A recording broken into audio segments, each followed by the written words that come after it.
YouTube family, ನಾನು ನಿಮ್ಮ ಪ್ರೀತಿಯ ಹಾಸನದ ಹುಡುಗಿ ಕನಸು ಮಾತಾಡ್ತಾ ಇರೋದು. ಇವತ್ತಿನ ಫ್ಲಾಗ್ ಏನಪ್ಪ ಅಂತಂದರೆ ನಂದು ಇವತ್ತು ಹುಟ್ಟುಹಬ್ಬ. ಸೊ ಹುಟ್ಟುಹಬ್ಬನ ಸೆಲೆಬ್ರೇಷನ್ ಯಾವಾಗಲೂ ಫ್ರೆಂಡ್ಸ್ ಫ್ಯಾಮಿಲಿ ಜೊತೆ ಮಾಡ್ಕೋತಾ ಇದ್ದೆ. For the first time changes ಇರಲಿ ಅಂತ ಅಂದ್ಕೊಂಡೆ. ಫ್ರೆಂಡ್ ಹತ್ರ ಹಿಂಗೆ ಮಾತಾಡಿ ಕಮ್ಯುನಿಕೇಷನ್ ಮಾಡಿದಾಗ ಫ್ರೆಂಡ್ ಅಂದ್ಲು ಹೊರ್ಗಡೆ ಎಲ್ಲಾದರೂ ಸೆಲೆಬ್ರೇಷನ್ ಮಾಡ್ಕೋ ಈ ಸಲ, ಸ್ವಲ್ಪ ಚೇಂಜಸ್ ಇರಲಿ ಅಂತ. ಓಕೆ ಕಣೆ, ಎಲ್ಲಿ ಮಾಡೋದು ಅಂತ ಹೇಳಿ ಮಾತಾಡಿ ಡಿಸ್ಕಸ್ ಮಾಡಿದಾಗ ಸೊ ಒಂದು ವೃದ್ಧಾಶ್ರಮ ಇದೆ ಚನ್ನರಾಯಪಟ್ಟಣದಲ್ಲಿ, ಹೋಗಿ ಬರೋಣವಾ ಅಂತ ಅಂದರು. ಓಕೆ, ಯಾವುದು ಅದು ವಿಚಾರಿಸು ಅಂದಾಗ ಮಾತೃಭೂಮಿ ವೃದ್ಧಾಶ್ರಮ ಅಂತ ಗೊತ್ತಾಯಿತು ಚನ್ನರಾಯಪಟ್ಟಣದಲ್ಲಿ. ಸರಿ ಹೋಗೋಣ ಅಂತ, ವಿಸಿಟ್ ಮಾಡೋಣವಾ, ಹೋಗೋಣ ಅಂತ ಅಂದ್ಕೊಂಡು ತೀರ್ಮಾನ ಮಾಡಿದ್ವಿ. ಸರಿ ಹೊರಟ್ವಿ, ನಾನು ಮತ್ತು ನನ್ನ ಮಗ ಸಾಧತ್ ಮತ್ತು ಹರಿಣಿ 4 ಜನ ಹೊರಟ್ವಿ ವೃದ್ಧಾಶ್ರಮದ ಕಡೆಗೆ. ಇವತ್ತಿನ ಪಯಣ ಬೆಳೆಸಿದ್ವಿ. ಹೋದ್ವಿ. ಅಲ್ಲಿಗೆ ಹೋದ ತಕ್ಷಣ ತುಂಬ ಶಾಕ್ ಆದಂಗೆ ಆಯಿತು ನನಗೆ. ನನ್ನ ಲೈಫಲ್ಲೇ ನೋಡಿರಲಿಲ್ಲ. ಸೊ ಫಸ್ಟ್ ಟೈಮ್ ಹೋಗಿದ್ದು. ಅದನ್ನೆಲ್ಲ ನೋಡಿ ಸೀರಿಯಸ್ಲಿ ಏನೋ ಒಂಥರ ಮನಸ್ಸಿಗೆ ತುಂಬಾ ನೋವಾಯಿತು ಫಸ್ಟು. ಬಟ್ ಒಂಥರ ಖುಷಿನೂ ಆಯ್ತು. ಖುಷಿ ವಿಷಯ ಏನಪ್ಪ ಅಂತಂದರೆ ಅಷ್ಟು ಜನನ ನೋಡ್ಕೊತ ಇದ್ದಾರಲ್ಲ ಅಣ್ಣ, ಅವ್ರನ್ನ ನೋಡಿನೇ ತುಂಬ ಖುಷಿ ಆಯಿತು. ನಾವು ಹೋಗ್ತಾ ಏನು ಮಾಡಿದ್ವಿ, ಚನ್ನರಾಯಪಟ್ಟಣದಲ್ಲಿ ಒಂದು ಗಿಡ ತಗೊಂಡೋದೆ.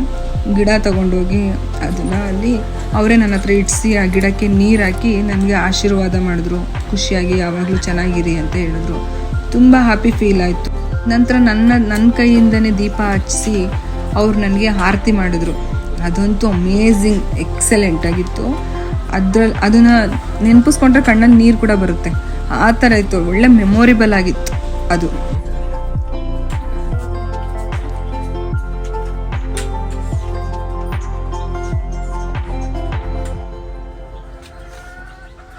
ನಮ್ಮ ಮಾತೃಭೂಮಿ ವೃದ್ಧಾಶ್ರಮಕ್ಕೆ ನಿಮ್ಮೊಂದಿಗೆ ನಾವಿದ್ದೇವೆಂಬ ಗಾದೆ ಮಾತಿನಂತೆ ಆಶ್ರಮದಲ್ಲಿ ಹುಟ್ಟಿದಬ್ಬ ಆಚರಿಸಿಕೊಳ್ಳಲು ಬಂದಿರುವಂತವರು ಶ್ರೀಮತಿ ಸಾವಿತ್ರಮ್ಮ ರಾಮಚಂದ್ರರವರ ಕುಟುಂಬ ಹಾಗೂ ಶ್ರೀಮತಿ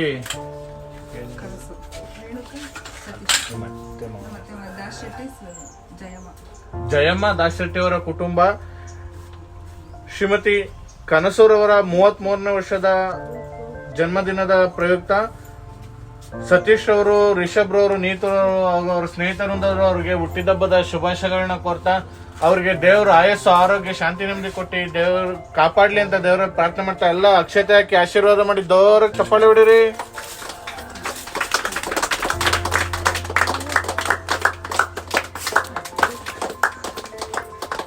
ಸೊ ನೆಕ್ಸ್ಟ್ ನಾನು ಕೇಕ್ ಕಟ್ ಮಾಡಿಸಿದ್ರು. ಕೇಕ್ ಕಟ್ ಮಾಡಿಸಿ ನನಗೆ ಎಲ್ಲರೂ ಆಶೀರ್ವಾದ ಮಾಡಿ ಅಕ್ಷತೆ ಹಾಕಿದ್ರು. ಗಾಡ್ ಬ್ಲೆಸ್ ಯು ಅಂತ ಹೇಳಿ ಎಲ್ಲರೂ ಆಶೀರ್ವಾದ ಮಾಡಿದಾಗಂತೂ ನನ್ನ ಕಣ್ಣಲ್ಲಿ ನೀರು ಬಂದಂಗೆ ಆಗಿತ್ತು. ತುಂಬಾ ಖುಷಿ ಆಯಿತು. Happy birthday to you, happy birthday to you, happy birthday to you. ತಿನ್ಸು ಚಿನ್ನ, ನೀನು ತಿನ್ಸು.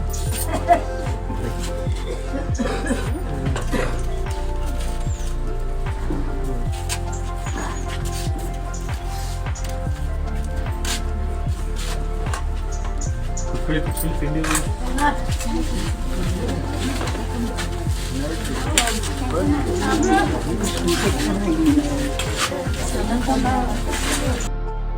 ಆಮೇಲೆ ಅಲ್ಲಿ ಮೇಂಟೆನೆನ್ಸ್ ಇರೋರಿಗೆ ಅಡುಗೆ ಮಾಡೋಕ್ಕೆ ಹೇಳಿ ಅಂತ ಹೇಳಿದ್ವಿ. ಸ್ವೀಟ್ ಅಡುಗೆ ಮಾಡಿದ್ರು. ಇಡ್ಲಿ, ಬಿಸಿಬೇಳೆ ಬಾತು, ಬಜ್ಜಿ, ಪಾಯಸ ಎಲ್ಲ ರೆಡಿ ಮಾಡಿದ್ರು. ಹೋಗ್ತಾ ನಾವಿಲ್ಲಿಂದ ಫ್ರೂಟ್ ತಗೊಂಡು ಹೋಗಿದ್ವಿ. ಸೊ ನಾವು ಮತ್ತು ನಮ್ಮ ಟೀಮ್ ಏನಿತ್ತು ಎಲ್ಲರೂ ಸೇರ್ಕೊಂಡು ನಾವೇ ಅವರಿಗೆ ಇವತ್ತಿನ ತಿಂಡಿನೆಲ್ಲ ಬಡಿಸಿದ್ವಿ. ತುಂಬ ಖುಷಿ ಆಯಿತು. 4 ಜನಕ್ಕೆ ಅನ್ನ ಬಡಿಸಿದ್ವಿ ಅನ್ನೋ ಖುಷಿ ಬಂತು ನಮಗೆಲ್ರಿಗೂ.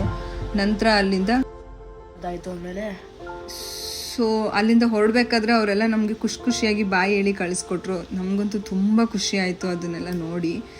ಸೊ ನೀವು ಯಾರಾದರೂ ಈ ಥರ ಮಾಡ್ಕೊಬೇಕು ಅಂತಿದ್ರೆ ಈ ಅಡ್ರೆಸ್ಗೆ ನೀವು ಹೋಗ್ಬೋದು.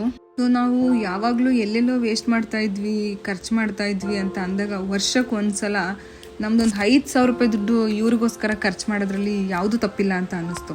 ಫ್ರೆಂಡ್ಸ್, ನೆಕ್ಸ್ಟ್ ಟೈಮ್ ನಿಮಗೆ ಇರ್ಬೋದು, ಯಾರೇ ಇರ್ಬೋದು, ನಿಮ್ಮ ಫ್ರೆಂಡ್ಸ್ ಇರ್ಬೋದು, ಯಾರಿಗಾದ್ರೂ ಬರ್ಡೇ ಸೆಲೆಬ್ರೇಷನ್ ಏನಾದರೂ ಒಂದು ಮಾಡ್ಕೊಬೇಕು ಅಂತ ಅಂದಾಗ ಈ ಥರ ಪ್ಲೇಸಸ್ಸಿಗೆ ಹೋಗಿ ಮಾಡಿಕೊಂಡ್ರೆ ಅವ್ರಿಗೂ ತುಂಬ ಖುಷಿ ಆಗುತ್ತೆ. ಅವರಿಂದ ನಮಗೂ ಖುಷಿ ಆಗುತ್ತೆ. ಅವ್ರು ಖುಷಿ ಪಡ್ತಾರಲ್ಲ ಅನ್ನೋ ಖುಷಿ ನಮಗೂ ಸಿಗುತ್ತೆ.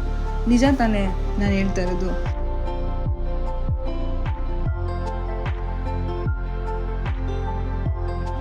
ಈ ವಿಡಿಯೋ ನಿಮಗೆ ಇಷ್ಟ ಆದರೆ ಲೈಕ್ ಮಾಡಿ, ಶೇರ್ ಮಾಡಿ, ಸಬ್ಸ್ಕ್ರೈಬ್ ಮಾಡಿ. Thank you so much. Thank you all.